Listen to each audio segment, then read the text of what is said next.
Alhamdulillah, Ananda solihah, hari ini Allah masih memberikan kesehatan kepada kita sehingga kita masih bisa melakukan pembelajaran daring seperti biasanya. Selamat mengadakan salat, marilah sama-sama kita sanjungkan kepada Nabi kita Muhammad sallallahu alaihi wasallam dengan mengucapkan lafaz Allahumma sholli ala sayyidina Muhammad wa ala ali sayyidina Muhammad. Taya Ananda solihah, apa kabarnya hari ini? Semoga Allah selalu memberikan lindungan kepada kita, terutama dari wabah yang sedang ada di dunia ini, yaitu wabah corona. Ya nak, sebelum kita memulai pelajaran seperti biasanya, marilah sama-sama kita beristighfar kepada Allah. Astaghfirullahaladzim alladzi la ilaha illa huwal hayyul qayyum wa atubu ilaihi. Astaghfirullahaladzim alladzi la ilaha illa huwal hayyul qayyum wa atubu ilaihi. Astaghfirullahaladzim alladzi la ilaha illa huwal hayyul qayyum wa atubu ilaih. Nah, semoga dengan kita bacakan istighfar tadi, semoga pembelajaran kita hari ini berjalan dengan lancar dan dari pembelajaran tersebut kita bisa mengambil manfaatnya. Oke, Ananda solihah semuanya. Hari ini kita akan belajar pembelajaran tematik ya, pembelajaran tematik. Ya, sebelum kita belajar, marilah sama-sama kita buka Al-Quran, surah Al-A'raf ayat 10. Nah, sudah dibuka semuanya? Ya. Nah, sebelumnya dengarkan Bu Irma bacakan ya, Nak. A'udzu billahi minasy syaithanir rajim. Bismillahirrahmanirrahim. Walaqad makkannakum fil ardi wa ja'alna lakum fiha ma'ish qalilan ma tashkurun.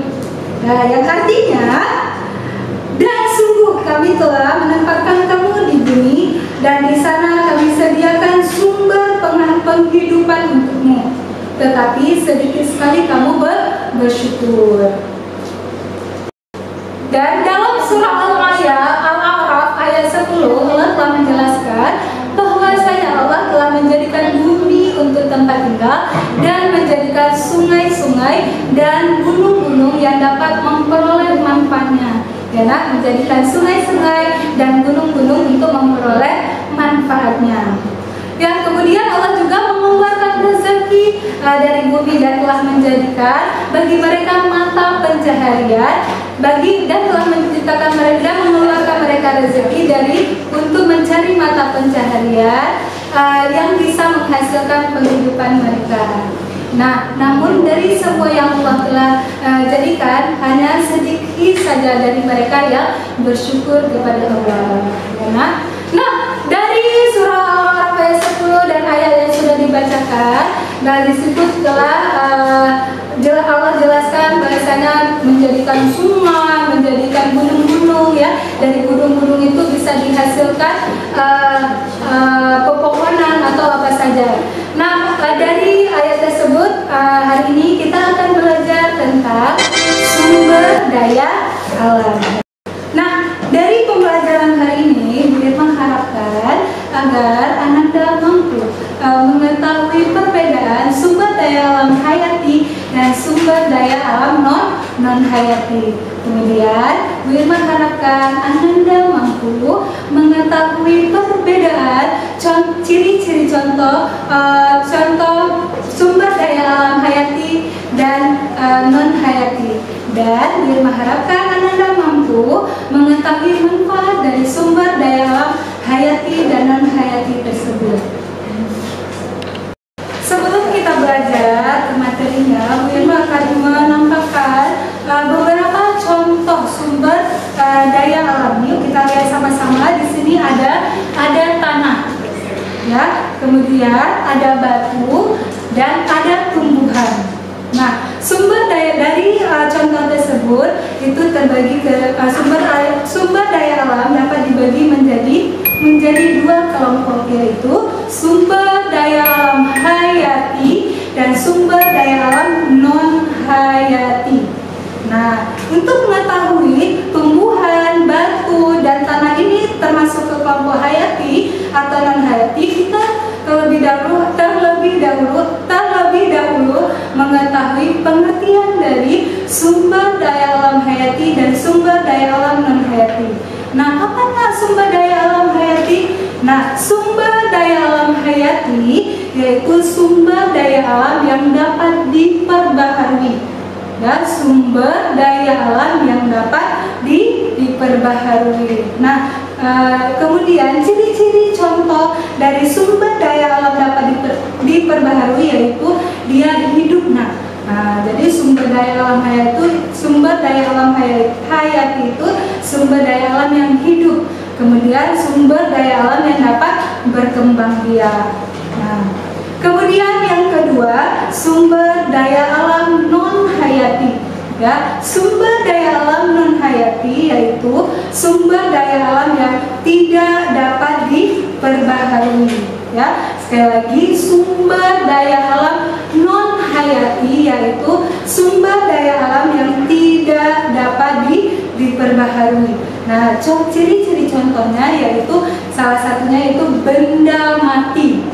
Ya, itu sumber daya alam non hayati. Nah, dari contoh yang sudah kita lihat tadi, marilah sama-sama kita kelompokkan tumbuhan, batu, dan tanah ini termasuk ke dalam sumber daya alam hayati atau non hayati.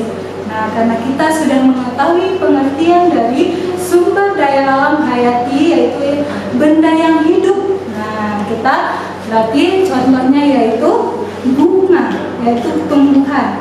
Nah, yaitu contohnya tumbuhan. Nah, bukan saja tumbuhan, Bu. Memang tumbuhan saja yang hayati, bukan ya. Masih banyak sekali contoh sumber daya alam hayati. Selain itu yaitu hewan seperti ikan, kucing, dan lain-lain, karena dia hidup dan dapat berkembang biak. Kemudian kita lihat untuk batu dan tanah ini termasuk ke dalam sumber daya alam non hayati. Kenapa? Karena dia benda mati, tidak bisa bergerak. Makanya batu dan tanah termasuk ke dalam contoh sumber daya alam non hayati.